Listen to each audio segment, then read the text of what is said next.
ये रही, हाँ जी, भूल-भाल गए हैं हम इसे।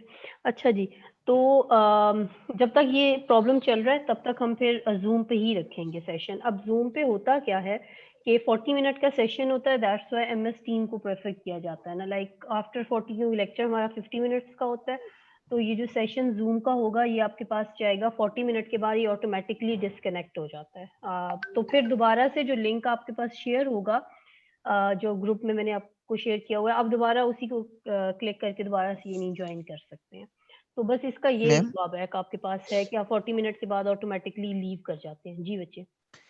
मैम मेरे ख्याल में सेटिंग में टाइम अनलिमिटेड का ऑप्शन भी आता है। हाँ, लेकिन वो पेड वर्ज़न है ना। वो जब आप ज़ूम को परचेज़ करेंगे ना, जैसे डिफरेंट यूनिवर्सिटीज़ इससे पहले जैसे मैं एयर में जब थी, तो एयर ने इसको मतलब खरीदा हुआ था एक तरह से आप कह लें, पेड वर्ज़न था उनके पास, तो वो 40 मिनट से मतलब उनका फिर टाइम रिस्ट्रिक्शन नहीं थी। हमने पेपर भी कंडक्ट करवाए थे ज़ूम पे, तो 3-3 आवर्स के लिए चलता था। लेकिन जो अभी हम जैसे मैं यूज़ कर रही हूँ, तो मेरे पास अनपेड वर्ज़न है ये 40 मिनट के बाद, इसमें वो क्लिक ऑप्शन नहीं होती। मैं फिर भी चेक कर लूँगी कि अब है या नहीं, लेकिन पहले काफ़ी अरसे से मैं जब फ़ॉलो कर रही हूँ, तो ये 40 मिनट का सेशन है, फिर खत्म हो जाता है। बहरहाल छोटा-सा टॉपिक है, पहले ही खत्म हो जाएगा 40 मिनट से।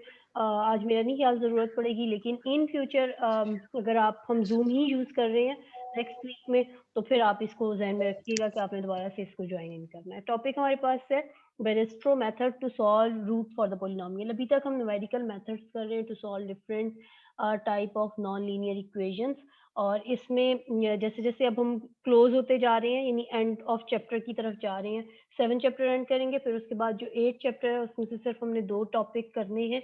अभी आपके पास एक पोलिनोमियल इक्वेशन है जिसको आप सॉल्व कर रहे हैं, फिर हम देखेंगे कि हमारे पास सिस्टम ऑफ लीनियर इक्वेशन आता है, तो उस सिस्टम ऑफ लीनियर इक्वेशन को किस तरह से सॉल्व किया जाता है यूजिंग न्यूमेरिकल मेथड, जिसमें गॉस सीडल मेथड और जैकोबी मेथड जो है वो यूज करते हैं। सिलेबस में ये है, अदरवाइज और भी बहुत सारे हैं। तो ये 2 मेथड ही हम करेंगे for solving the system of equation, जो कि आपने पहले बचपन में क्रैमर रूल से और इनवर्स मेथड से फाइंड आउट किए हैं। ऑलरेडी आपने इक्वेशंस को सॉल्व किया हुआ है, सिस्टम ऑफ इक्वेशन को, उन्हीं में आप समझेंगे क्रैमर रूल के साथ या इनवर्स मैट्रिक्स या इवन जो आपने एलिमिनेशन मेथड्स काफ़ी सारे थे उसमें एचेलन फॉर्म और रिड्यूस एचेलन फॉर्म से भी आप सिस्टम को जो है सॉल्व करते हैं। आप उसी में कह लें कि गॉस सीडल मेथड और जैकोबी मेथड जो है, ये 2 मेथड हम यूज़ करेंगे और सिस्टम ऑफ लीनियर इक्वेशन को सॉल्व करेंगे। चैप्टर 7 जो है, जो ये वाला चैप्टर है, इसके अब हम बिल्कुल लास्ट वाले टॉपिक्स में जा रहे हैं। दिस इज़ चैप्टर 7 आपकी जो बुक है उसका है। ये टॉपिक स्पेशली आपकी बुक में मौजूद नहीं है। बिल्कुल स्टार्ट में ही बता दिया गया था कि ये टॉपिक के लिए रेफ़रेंस उन्होंने यूज़ किया हुआ था आगे के, इसको देख के तो आप देख लें। मैंने किसी और बुक से फ़ॉलो किया है इस मेथड को, तो इससे रिलेटेड जो क्वेश्चन होंगे वो भी मैं आपको दे दूँगी along with solution.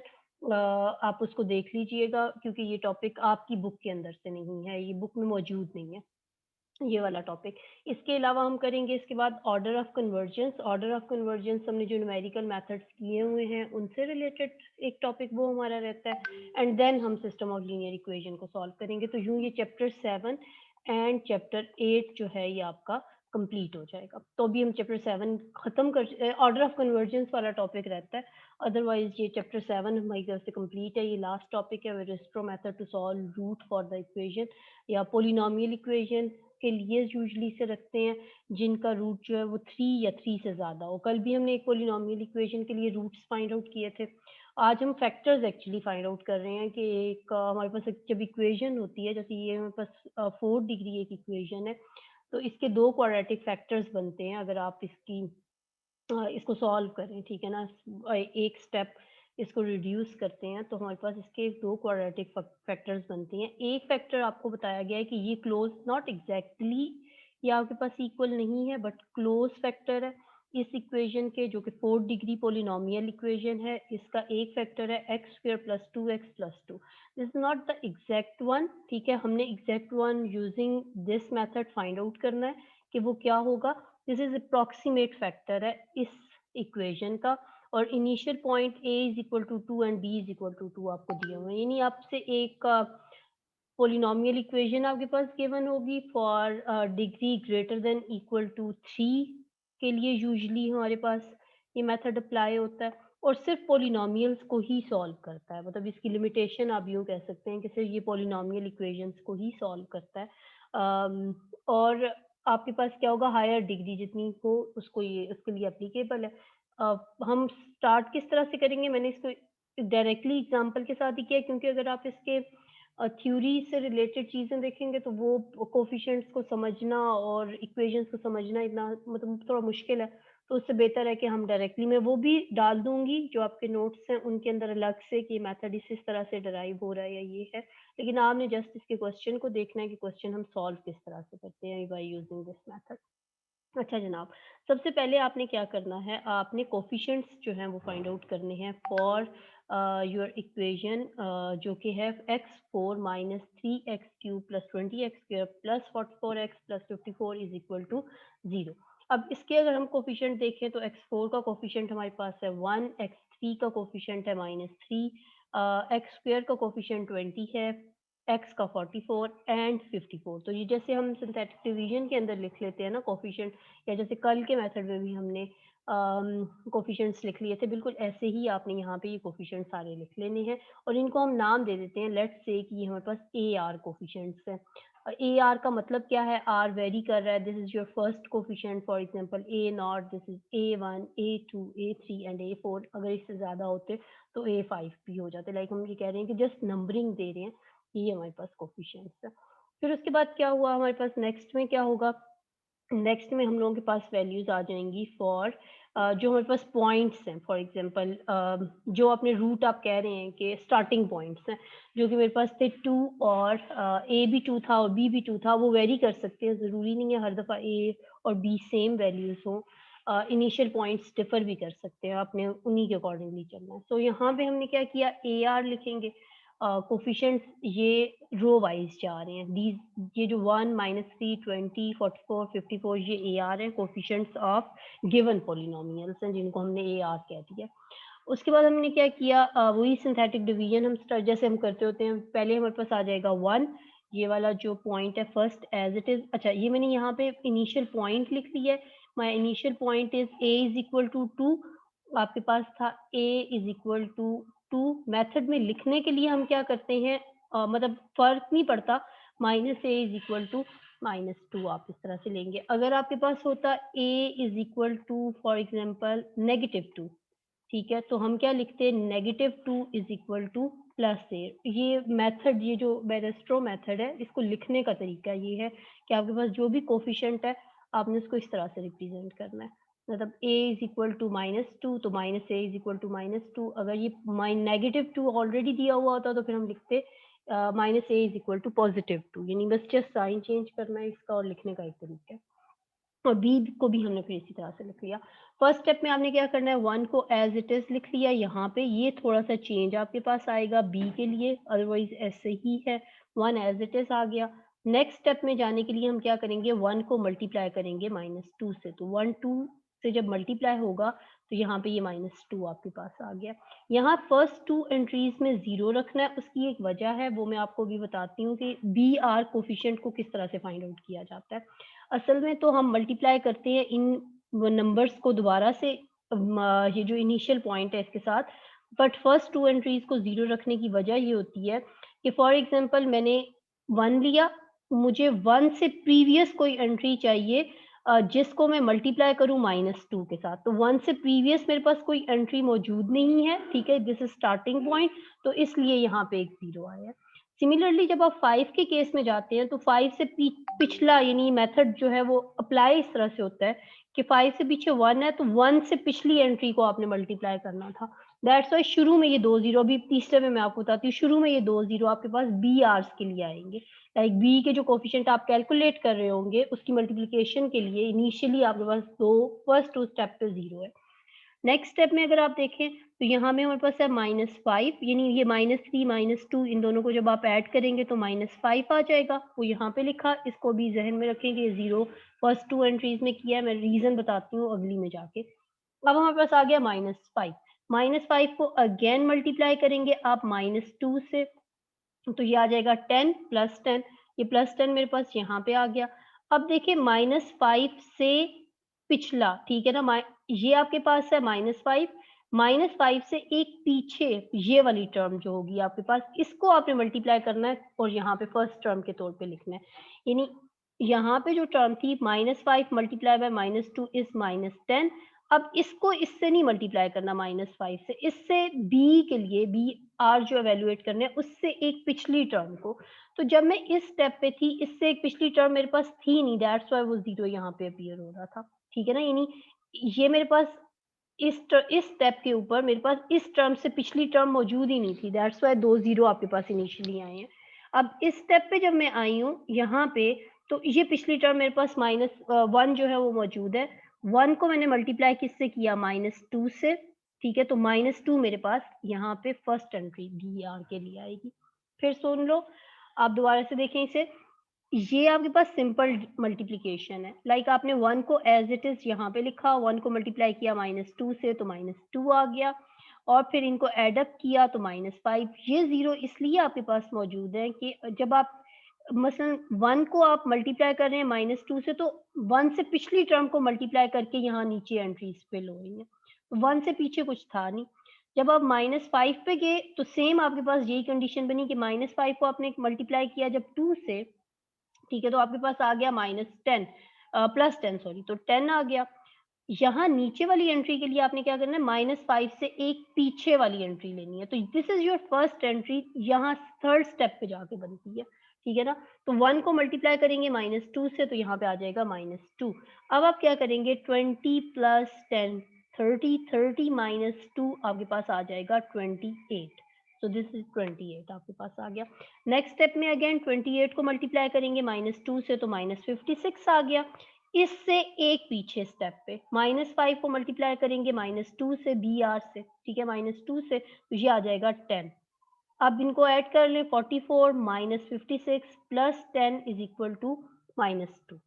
Next step में -2 को मल्टीप्लाई करें -2 से, तो 4 आपके पास आ जाएगा। -2 से एक पीछे 28 है, 28 को मल्टीप्लाई करेंगे -2 से, तो -56। 54 + 4 आपके पास 58, -56 आपके पास अगेन 2 आ गया। सो ये वाली जो टर्म्स है आपके पास, ये सारे के सारे क्या है? B r. ये कौन कौन से हैं? This is B0, B1, B2, B3 and B4। You, यानी आपने जो आपने रूट फाइंड आउट करना है ना, उसके लिए असल में आपको 3 तरह के कोफिशिएंट्स चाहिए, क्योंकि ये जो बेरेस्ट्रो मेथड है, ये मैं आपको इसका दे दूंगी, बल्कि ज़्यादा बेहतर है, मेरे पास पड़ा हुआ है वो फॉर्म भी। ये रूट फाइंड आउट करने के लिए, लाइक क्वाड्रेटिक फैक्टर बनाने के लिए कोफिशिएंट्स का यूज़ करता है। ठीक है ना? इस मेथड के अंदर इक्वेशंस है, उनको सॉल्व करना पड़ता है। उन इक्वेशन के अंदर जो कोफिशिएंट यूज़ होते हैं वो हैं ए आर, बी आर, 3 यानी कोफिशिएंट्स आपके पास इस टेबल से मिलते हैं और वो यूज़ हो रहे होते हैं। ए आर जो है वो गिवन होते हैं हमेशा, जो भी पोलिनोमियल आपके पास होगा आप उससे देख के लिखेंगे। ठीक है? और बी आर ए आर को यूज़ करते हुए फाइंड आउट करेंगे। देखें यहाँ पे, ये मैंने बी आर ये सारे कैलकुलेट किए हुए हैं ना, और मैं यूज़ किसको कर रही हूँ? ए आर को। इनको यूज़ करते हुए हम बी आर एवेल्युएट करते हैं, यानी ये वाले कोफिशिएंट जो कि आपके मेथड के अंदर हैं, जो कि आप इक्वेशन के अंदर, अभी नीचे इक्वेशंस लिखी हुई नजर आएंगी, उसके अंदर मौजूद है। ठीक है? एंड देन बी आर को यूज करते हुए आप another coefficient, set of coefficient c r को एवेल्युएट करते हैं, और इसके लिए यानी आपको ए आर से बी आर पे जाते हैं, बी आर से देन सी आर। जैसे ये हमारे पास नेक्स्ट में है, यहाँ पे देखिए, अगर आप, मैं ये इतना दिखा देती हूँ, ठीक हो गया। अब हमारे पास क्या है, मैं इस ऊपर वाले को सारा अरेज कर देती हूँ कि आप बी आर को देखें, एंड देन हम किसको कैलकुलेट करेंगे? सी आर को। ठीक है ना? ओके जी। अब देखो यहाँ पे हमारे पास क्या है, मसलन ये ए आर है, इससे हमने बी आर को एवेलुएट किया। अब ये हमारे पास मौजूद है, हम c r, next set of coefficients, 3 तरह के बस कोफिशिएंट्स एवेलुएट करने होते हैं। 1 ए आर गिवन होते हैं, बी आर और सी आर एवेलुएट करने। क्यों करने हैं? क्योंकि इस मेथड के अंदर इक्वेशंस को, सिस्टम ऑफ इक्वेशन को आप समझे सॉल्व करना होता है। उस सिस्टम ऑफ इक्वेशन के अंदर ये कोफिशिएंट यूज हो रहे होते हैं, और वो हम इस टेबल से इस तरह से एवेलुएट करते हैं। तरीकाकार एवेलुएट करने का ये है। अच्छा जनाब, सो अब आगे हम, ये हमारे पास बी आर है, इनको हम यूज करेंगे। सो 1 एज इट इज आ गया। यहाँ पे भी आपके पास सेम -2 और -2a और b इनिशियल गैस सेम रहेंगे। नेक्स्ट स्टेप में हम क्या करेंगे, 1 को मल्टीप्लाई करेंगे -a से विच इज -2, तो -2 आपके पास यहाँ पे आ गया। जैसे यहाँ फर्स्ट 2 स्टेप में 0 था तो यहाँ पे भी आपके पास 0 है। सो -5 और -2 आपके पास दे देगा -7। This is your C1। फिर उसके बाद आप नेक्स्ट स्टेप में क्या करेंगे, -7 को मल्टीप्लाई करेंगे -2 से, तो ये आ जाएगा 14। मैम जी बच्चे, मैम ये 0 -2 14 -80 ये ये कहाँ वाले से कैसे है? हैं? अच्छा देखिए यहाँ पे मेरे साथ हैं। ये बी आर्स पता चलनी है कि ये 1 -5 28 -2 और 2 कैसे एवेल्युएट किया है by yes using ma'am. Above table. ठीक है, अब आपने नेक्स्ट स्टेप में क्या करना है, ये आपके पास बी, मैंने आपसे कहा है कि आप बेरेस्ट्रो इक्वे जो मेथड है ना, इसके अंदर सिस्टम ऑफ इक्वेशन को सॉल्व करते हैं। उन सिस्टम ऑफ इक्वेशन के अंदर 3 सेट ऑफ कोफिशिएंट यूज हो रहे होते हैं। एक को हम कह देते हैं फॉर एग्जांपल ए आर, एक कोफिशिएंट के सेट को बी आर कह रहे हैं और एक कोफिशिएंट के सेट को सी आर कह रहे हैं। ये मेथड के अंदर ड्राइव हुए हुए हैं और बताया हुआ है कि इस तरह से ये यूज होते हैं। ए आर जो भी कोफिशिएंट्स होंगे वो गिवन होंगे, गिवन आपके पोलिनोमियल के, जैसे 1 -3 20 44 54 गिवन थे आपके पास। ठीक हो गया।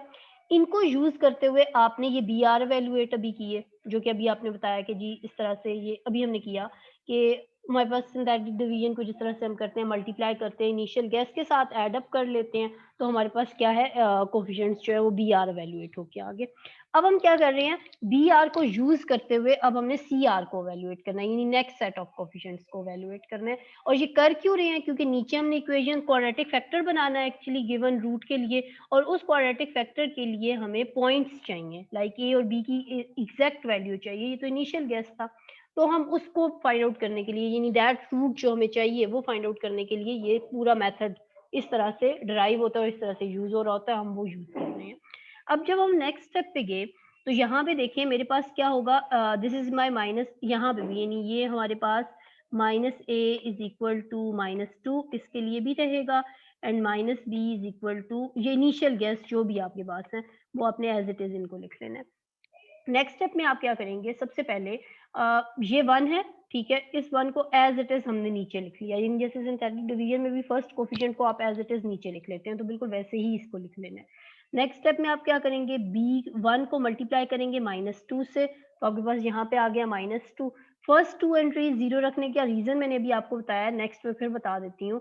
फिलहाल आप यहाँ फर्स्ट 2 एंट्रीज पे 0 रखें, -2 करें। अब देखिए -5 एंड -7 -2 दोनों को जब आप एड अप करेंगे तो आपके पास क्या बनेगा, -7। नेक्स्ट स्टेप में आप जाएंगे, -7 को मल्टीप्लाई करेंगे आप अगेन -2 से, तो ये आपके पास आ जाएगा 14, ये हमारे पास आ गया 14। ठीक है, अब इससे एक पिछली वैल्यू आपके पास क्या है, 1। इस केस में जब आप यहाँ पे एवेल्युएट कर रहे थे इसको यूज करते हुए, तो इससे पिछली वैल्यू आपके पास मौजूद नहीं थी, दैट्स वाई आपने यहाँ पे 0 लिखा। ठीक है ना, ये वाले जो नंबर हैं वो आपके पास कहाँ से आए हैं, 1 को मल्टीप्लाई करने से। 1 को मल्टीप्लाई किया आपने किससे, -2 से, तो -2 आया। अब यहाँ जो एंट्री आपने करनी थी उसके लिए आपको इससे प्रीवियस नंबर चाहिए था जिसको आप मल्टीप्लाई करते, और वो हमारे पास है नहीं सॉरी, इसलिए हमने क्या लिखा यहाँ पे 0। लेकिन जब आप यहाँ पे एंट्रीज कर रहे हैं, ठीक है, -7 को मल्टीप्लाई कर रहे हैं -2 से, तो -14, इससे एक पिछली यानी नीचे वाली जो रो है ना उसके लिए एक पिछली एंट्रीज को मल्टीप्लाई करना पड़ता है। तो 1 को मल्टीप्लाई करेंगे -2 से, तो आंसर आएगा -2। तो अब हम क्या करेंगे, 28 plus 14 -2 which is equal to 40। ठीक हो गया। नेक्स्ट स्टेप पे चले जाएंगे, 40 को मल्टीप्लाई किया -2 से, तो आपके पास आ गया -80। ठीक है, 40 से पिछला नंबर विच इज -7, -7 को -2 से 20 से मल्टीप्लाई करेंगे तो 14 आ जाएगा। ऐड किसको करेंगे आप, -2 -80 और 14 को, तो आपके पास आ जाएगा -68। नेक्स्ट स्टेप में -68 को मल्टीप्लाई करें -2 से, तो 139 139 या 138, नहीं ना, 136 है ना, यस, ये इस तरह से कुछ बनेगा, माइनस, यस ठीक है ना, 136, 139 नहीं है। एंड देन 60 -68 से एक पीछे आपके पास है 40, 40 को मल्टीप्लाई करेंगे आप -2 से, तो आपके पास आ जाएगा -80। 2 136 -80 को ऐड अप करेंगे, देख लें 58 कुछ और होगा, 56 होगा आई गेस, या 55 इस तरह से कोई नंबर होगा। तो आपके पास आ जाएगा next term which is C4। सो अब हमने क्या किया, set of coefficient find out कर लिए, कौन कौन से AR गिवन थे, BR हमने AR को यूज करते हुए वैल्यूएट किए, और CR हमने यूज किए वैल्यूएट किए BR को यूज करते हुए। सो नंबरिंग मैंने वैसे ही आपको शो करने के लिए किया है कि this is your C0, C1, C2, C3, C4। अब ये कर क्यों रहे थे, क्योंकि हमारे पास है यहाँ पे इक्वेशन जो कि मैंने लिखी है यहाँ नीचे, ये इन इक्वेशन के अंदर हम इनको यूज करते हैं, दैट्स व्हाई हम करते हैं, ये वैल्यूएट कर रहे होते हैं। असल में मेथड पूरा ड्राइव हुआ है, डेरिवेशन आपके सिलेबस में शामिल नहीं है, जस्ट मेथड को इम्प्लीमेंट करना है, इसलिए मैंने वो निकाल दी है। लेकिन मैं अलग से ना आपको वो दे दूंगी कि अगर आपने देखना है तो आप देख सकते हैं कि जर्नल मतलब एक फ्लो में मेथड है क्या। सो अब हमने एवेल्युएट करनी है ए और बी, फॉर दैट हम ये इक्वेशंस की असल में जो हम यूज कर रहे हैं, ये वाली एक आपके पास है ये इक्वेशन, और एक आपके पास है ये equation. Cn-2, n is degree of polynomial, highest degree of polynomial. जैसे यहाँ पे x4 था तो n हमारे पास क्या होगा 4, हाईएस्ट डिग्री ऑफ पोलिनोमियल, या जो भी गिवन आपके पास इक्वेशन है। n-2 delta a small change in a plus Cn-3 delta b, ये फार्मूला है ठीक है ना, ये ड्राइव हुए फार्मूले हैं जो हम यूज करते हैं, equal to Bn-1। Then we have another equation Cn-1 minus Bn-1 delta A plus Cn-2 delta B is equal to Bn। यानी ये दो इक्वेशन हमने यूज करनी है। इन इक्वेशन के अंदर फॉर एग्जांपल अगर मैं आपसे कहती हूँ कि हाईएस्ट डिग्री आपके पास 4 है, आप पुट करें तो आपके पास क्या होगा, 4 माइनस 2 इज C2। अब C2 फिर कहाँ से मिलता, उसके लिए ऊपर आपने वो जो टेबल बनाया हुआ है वहां पे देखिए आपके पास इस टेबल के अंदर C2 मौजूद है। तो कहाँ पे भला, ये रहा, जैसे C2 40, ठीक है ना, इसलिए हम ये इस क्योंकि इन इक्वेशंस के अंदर यूज होते हैं। असल में मेथड ये वाला है, और ये कोफिशिएंट हम किस तरह से एवेल्युएट कर रहे हैं, उस टेबल से, ठीक है। So delta a plus c 4-3 is 1, C1 फिर हम टेबल से ले लेंगे विच इज -7, यहाँ टेबल में दिया हुआ है, ये देखें ये C1 था -7, उसकी वैल्यू हम लिख लें अपने पास यहाँ पे लिख लेंगे, and which is equal to Bn-1, n is 4, 4 - 1 is 3, तो B3 आपके पास आ गया। नेक्स्ट स्टेप में हमने किया 4-1 3, तो C3 माइनस B3 टेबल से देखेंगे, आप देखें B3 आपके पास कहाँ पे मौजूद है, ये रहा, ये B3 है -2, तो इसकी वैल्यू हम अपने पास लिख लेंगे। तो अच्छा, ये जो एनोटेट करने की कोशिश कर रहे हैं, तो ये मजे की बात है कि यहाँ पे ना नाम आ जाता है, तो अब आप एनोटेट करें, मैं आपको बता दूंगी कि फलां स्टूडेंट लिख रहा है। अच्छा जी, C2 डेल्टा ए, यहाँ पे C2 डेल्टा बी, C2 भी हम टेबल से देखेंगे, जो कि हमने यहाँ पे वैल्यूएट किया हुआ है, ये रहा C2 40, इसकी वैल्यू लिखेंगे, एंड देन वी हैव यहाँ पे क्या है B4, ठीक है ना, B4 भी हम टेबल से देखेंगे, जो कि हमारे पास 2 दिया हुआ है, यहाँ मैंने नीचे लिखा हुआ है, ऊपर से ही देख के लिखा है, ये रहा B4 की वैल्यू हमारे पास क्या है 2 है। तो हम यहाँ पे वैल्यूज पुट करेंगे, ये फॉर C2 की जगह हमने 40 delta a -7 delta b is equal to 2, -68 plus 2 आपके पास आ जाएगा delta a plus 40 delta b is equal to 2, और इन दोनों इक्वेशन को सॉल्व करके हमने क्या करना है, डेल्टा ए और डेल्टा बी की वैल्यू निकाल लेनी है। यहाँ से आपकी मर्जी है 7 से मल्टीप्लाई कर लें इक्वेशन बी को, -7, और फिर एड अप कर लें तो आपके पास डेल्टा बी की वैल्यू आ जाएगी, सेम डेल्टा ए की आपने वैल्यू एवेल्युएट कर लेनी है, जो कि आपके पास है -0.06, डेल्टा ए और डेल्टा बी दोनों बाई चांस सेम है। अब ये हमारे पास है चेंज, जो आपके पास आया है change in a and change in B.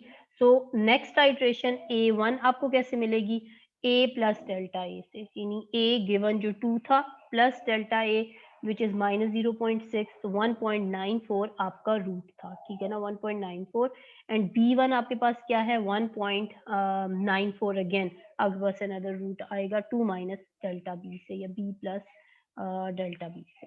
तो ये 2 रूट आपके पास यहाँ से जब a और a1 मिले, नेक्स्ट सेम दोबारा अब इनको यूज करते हुए आपने सेम इसी प्रोसेस को दोबारा से रिपीट कर लेना है जैसे पहले किया है। लाइक एटलीस्ट 2 आइट्रेशन इसमें चाहिए होती हैं, यानी 2 दफा आपको दोबारा से ये मेथड करना पड़ेगा। अब आपके पास पहले था माइनस पहले 2 था सिर्फ, अब है 1.94।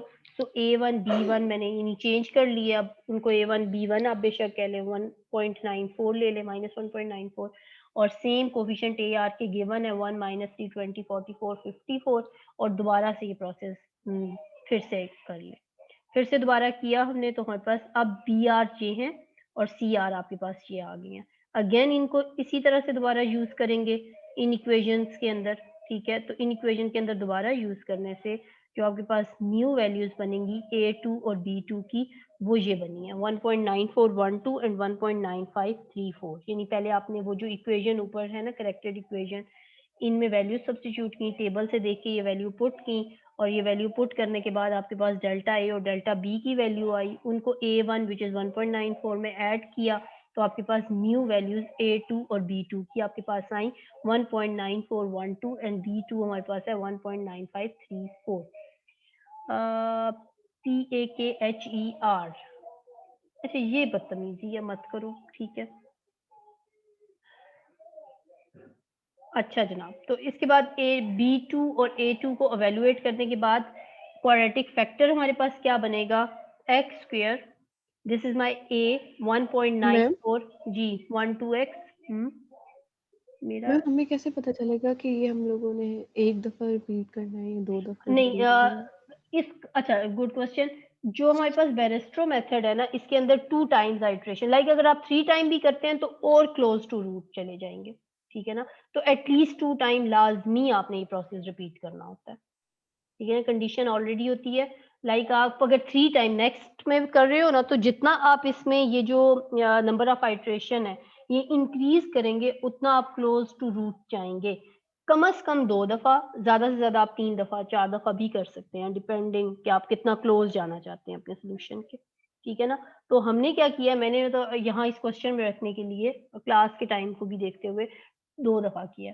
लाइक आप इसे 3 टाइम भी कर सकते हैं, लेकिन 2 टाइम्स तो लाजमी करना है। वैसे ही होता है कि अमूमन लिखा हुआ भी होता है कि आप रिपीट करें प्रोसेस को फॉर 2 टाइम्स, लेकिन प्रोसेस सेम है, एक ही तरह का रिपीट होगा। जस्ट आपके जो इनिशियल गेस जो देखो शुरू में आपको दिए हुए हैं ना, एक स्टेप उससे आगे जो आपने एवेलुएट किए हुए हैं उनको यूज करते हुए, यानी एक दफा फिर से आप टेबल बना लें तो वो आपका क्लोज इनफ हो जाता है। तो आपने उसको यूज करते हुए, जैसे a2 और b2 है फॉर 2 टाइम्स, आपने इनको यूज करते हुए क्या कर लेना है, आपके पास ये फैक्टर किस तरह से बनेगा, like we need quadratic factor. तो 1.9412 आपके पास एक मतलब बन गया x प्लस 1.9534 आपके पास ये फैक्टर बन गया। अच्छा गिवन अगर आपको हो तो मैंने क्लोज इनफ कहा था x square plus 2x plus 2 या प्लस 1, आई थिंक वो गिवन था, यानी इस तरह का फैक्टर वो कहा गया था कि आप ऐसा फैक्टर बनाएं। जो हमने अप्रोक्सीमेटली निकाला वो ये फैक्टर बना है, लाइक वो उससे डिफरेंट आपके पास बना है। और हमारा ये मानना है कि ये वो जो x square plus 2x plus 2 है उससे ज्यादा क्लोज रूट आपको देगा इस गिवन इक्वेशन के लिए, ठीक है ना। ये एक फैक्टर है। अब क्योंकि डिग्री जो है वो आपके पास इक्वेशन की 4 है, तो फिर एक और फैक्टर भी हमें चाहिए, like there should be something जो इसके साथ भी मल्टीप्लाई हो ताकि डिग्री जो है वो x4 मेंटेन रहे। तो एक और क्वाड्रेटिक फैक्टर 20 का बनेगा, वो आपसे कहा गया है कि आप थ्रू लॉन्ग डिवीजन निकाल सकते हैं, but this is not in मतलब इन आवर पार्ट, कि ऑलरेडी हमने की हुई ये चीजें, इनको दोबारा करने की जरूरत नहीं है। बस सिर्फ मैंने ये लिखा है कि पता होना चाहिए कि अगर आपके पास गिवन पोलिनोमियल जो है वो 4th डिग्री का है तो इसके कितने फैक्टर्स बनेंगे, क्वाड्रेटिक फैक्टर्स 2 बनेंगे, तब जाके ये डिग्री आपकी 4 मेंटेन होगी। तो सेकंड फैक्टर आप इस तरह से डिवाइड करके इसको निकाल लें, ठीक है। लेकिन बस बता दें कि भाई हम सेकंड फैक्टर जो है वो अगर आपसे कहा गया है कि आपने डिवीजन करके निकालना है तो फिर तो ठीक है निकालें, लेकिन अदरवाइज आपको जरूरत नहीं है, बिकॉज पर्पस हमारा क्या है, ये जो ऊपर बेरिस्ट्रो मेथड है इसको फाइंड आउट कर, इसको सॉल्व करने का, इसको अप्लाई करने का मकसद है। ये ऑलरेडी हमने बेसिक अलजेब्रा के अंदर ये चीजें की हुई हैं, इसको रिपीट की जरूरत नहीं है। बट एक तरीका हमें पता है कि एक क्वाड्रेटिक फैक्टर हम फाइंड आउट करेंगे by using Bairstow method and second quadratic factor के लिए फिर हम लॉन्ग डिवीजन या कोई और मेथड यूज कर सकते हैं जिसमें एक लॉन्ग डिवीजन वाला कॉन्सेप्ट भी है हमारे पास। तो मैंने जस्ट मेंशन किया है कि इस तरह से आप करते थे, करने की जरूरत नहीं है। तो इस तरह से हम क्या करते हैं, फिर से अगर मैं इसको पूरे को रिवाइज करवा दूं आपको एक दफा, तो आपके पास स्टेप किस तरह से बनेंगे, और मैं इसको लिख भी दूंगी एक फ्लो चार्ट की फॉर्म में। स्टेप 1 में आपने करना क्या है कि ये जो मेथड है ये अप्लाई करना है for polynomial whose degree is greater than equal to 3, ठीक है ना। उसके लिए आपके पास ये मेथड आएगा। अब इस मेथड को में करते क्या है हम लोग, हम कोफिशिएंट्स एवेलुएट करते हैं, हम यानी क्वाड्रेटिक फैक्टर बना रहे होते हैं, ठीक है ना। ये हम इसके क्वाड्रेटिक फैक्टर्स बनाते हैं किसी भी हायर डिग्री पोलिनोमियल के लिए, लेट्स से। अच्छा, सारे काम जो है ना वो उसी वक्त होने होते हैं घर में जब आप कोई काम करवा रहे होते हैं। 1 मिनट बच्चे सिर्फ।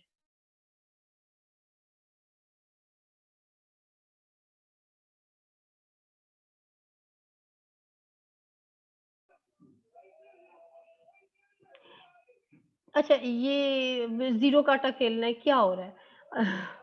आई होप ये हमारी क्लास का स्टूडेंट नहीं है, ये दोस्तों को दे दिया है और वो स्टार्ट हो गए हैं।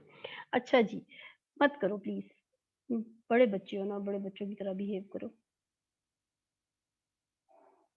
अ, ये मैं ख़त्म भी कर सकती हूँ आपकी सेटिंग में जाके, बट मैं कभी भी नहीं करती। लाइक इससे पहले जब मैं ज़ूम पे पढ़ाया करती थी तो भी मैं नहीं ख़त्म करती थी। उसकी वजह ये है कि रिस्ट्रिक्ट कर देने से सॉर्ट आउट तो चीज़ें नहीं होती ना। मैं आप पे पाबंदियाँ लगाऊँ, छोटे बच्चे तो नहीं हैं कि आपको पता नहीं है क्या चीज़ ठीक है, क्या चीज़ गलत है। तो फिर मेरा होता है कि खुद अपने ऊपर एक वो कहते हैं ना सेल्फ रिस्ट्रिक्शन जो है वो बड़ी ज़रूरी है, उसका फ़र्क पड़ेगा। तो इसलिए मैं नहीं लगाती कभी भी इन चीज़ों पे ना। हालाँकि ये जो बच्चा है इसका मैंने नाम भी लिया है, ये नाम पता नहीं इसे अपना और रजिस्ट्रेशन नंबर से नहीं है ना। ज़ूम में एक दूसरा ड्रॉबैक भी यही होता है कि रजिस्ट्रेशन नंबर नहीं होते। लाइक मैं इसको बहुत ईज़िली यहाँ से किक आउट कर सकती हूँ। और ये जो बच्चा है 1 मिनट, हाँ, मैंने उसे कहा भी है कि मुझे तुम्हारा पता है, लेकिन उसे लगता है मैं वैसे ही कह रही हूँ, तो मैं अभी उसको ना इसमें से आउट कर देती हूँ। सो नहीं, वो खुद ही चला गया। यस, चला गया। टोटल मतलब इतनी है। गायब। अच्छा जी। अच्छा, एक और काम भी बेटा ये करें कि चैट बॉक्स के अंदर ना अपना नाम, रजिस्ट्रेशन नंबर एंटर कर दें, क्योंकि मैं अटेंडेंस जो है वो चैट बॉक्स से ले लेती होती हूँ यूजुअली जब आपकी लगानी होती है। तो आप अभी क्या करेंगे, चैट बॉक्स इसका ओपन कर लें और वहाँ पे अपना नाम, रजिस्ट्रेशन नंबर जो भी आप लिखते हैं, बेहतर है रजिस्ट्रेशन नंबर लिख लें, रजिस्ट्रेशन नंबर एंटर कर दें। तो फिर मैं बाद में लिस्ट यहीं से निकाल लूँगी, ठीक है। अच्छा जी, मैं बता रही थी आपको इस मेथड के स्टेप। सबसे पहले हमने क्या करना होता है, पॉलिनोमियल पे अप्लाई होता है, यही इसका ड्रॉबैक भी है। लाइक नॉन लीनियर इक्वेशन में जो पॉलिनोमियल टाइप इक्वेशन है उन पे वेरेस्ट्रो मेथड जो है अप्लाई होता है। करते क्या है, हम क्वाड्रेटिक फैक्टर फॉर एग्जांपल अगर डिग्री 4 है उसके क्वाड्रेटिक फैक्टर बना लिए, या हम रूट्स फाइंड आउट करते हैं by using coefficient a r, b r and c r. Set of coefficients को यूज करते हुए हम वेरेस्ट्रो इक्वेशंस को सॉल्व करते हैं और हम अपने रूट्स जो है वो फाइंड आउट कर लेते हैं। ए आर गिवन होता है, ए आर को यूज करते हुए सिंथेटिक डिवीजन के अंदर हम एक टेबल कंस्ट्रक्ट करते हैं जिसमें हम बी आर एवेलुएट करते हैं, सी आर एवेलुएट करते हैं, और फिर उनको उन्हीं इक्वेशन के अंदर यूज करते हुए हम लोग क्या करते हैं, ए वन और बी वन यानी अपडेटेड वैल्यू निकाल लेते हैं। 2 दफ़ा एटलीस्ट आपने इस प्रोसेस को रिपीट करना होता है, थोड़ा लेंथी प्रोसेस है, बट आपके पास फॉर श्योर रूट मिल जाते हैं। तो जितना आप इसको तीसरी दफ़ा करेंगे, आप चेक कीजिएगा आप और क्लोज हो जाएंगे अपने रूट के। तो एटलीस्ट 2 टाइम इसको रिपीट करना होता है प्रोसेस को, और फिर उसके बाद जो आपके पास इक्वेशन जो बनती हैं वो आपके पास क्या होता है, इनिशियल जैसे यानी अपडेटेड वैल्यू, अपडेटेड रूट्स बन रहे होते हैं आपके पास गिवन इक्वेशन के। अगर आपके पास 4 डिग्री यूजुअली पॉलिनोमियल के बारे में कहा जाता है तो उसके 2 क्वाड्रेटिक फैक्टर बनते हैं। एक क्वाड्रेटिक फैक्टर हम वेरेस्ट्रो मेथड से निकाल लेते हैं, और सेकंड क्वाड्रेटिक फैक्टर के लिए हम कोई और मेथड लाइक लॉन्ग डिवीजन वो यूज करते हैं, ठीक है। तो ये टोटल इसका काम है, पॉलिनोमियल टाइप इक्वेशन को सॉल्व करने के लिए मेथड यूज होता है, एंड दैट्स इट। ठीक है, अब कोई क्वेश्चन है आपके तो आप मुझसे पूछ सकते हैं। 17 लोगों की अटेंडेंस जो है मेरे पास है, बस, ठीक है। मैं भी ये चैट बॉक्स में आपको हम्म पर्सनली मैसेज आ रहे हैं। यस बिल्कुल आ रहा है। जनरल में नहीं हो सकता? नहीं, मैंने खुद ही नहीं की हुई इसकी सेटिंग, क्योंकि वो स्टूडेंट फिर आपस में शुरू हो जाते हैं ना, तो होस्ट ओनली से आप बात कर सकते हैं, लेकिन अगर आप इसको पब्लिकली कर रहे हैं तो चलिए मैं कर देती हूँ। चलें जी, अब हो जाएगा, ठीक है। अच्छा जी, कोई क्वेश्चन?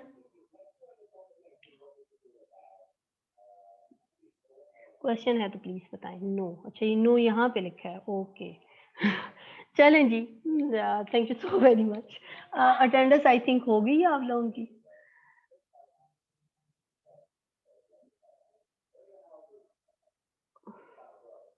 ये जो बच्चा है ये तो हमारी क्लास का ही नहीं है ना, इसको क्या मसला होना है, न्यूमेरिकल इसका कोर्स ही नहीं है, ठीक है। लेकिन बाकी जो क्लास के बच्चे हैं वो पूछ सकते हैं क्वेश्चन।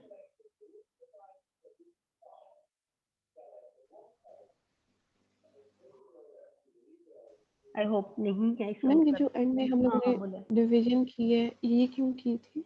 हाँ देखो, दो आपके पास डिग्री कितनी है बेटा, ये जो इक्वेशन है इसकी highest degree x to four, है। टू टू फोर अच्छा फोर फोर है, ठीक है। ठीक। जो गिवन क्वेश्चन था उसमें डिग्री 4 थी।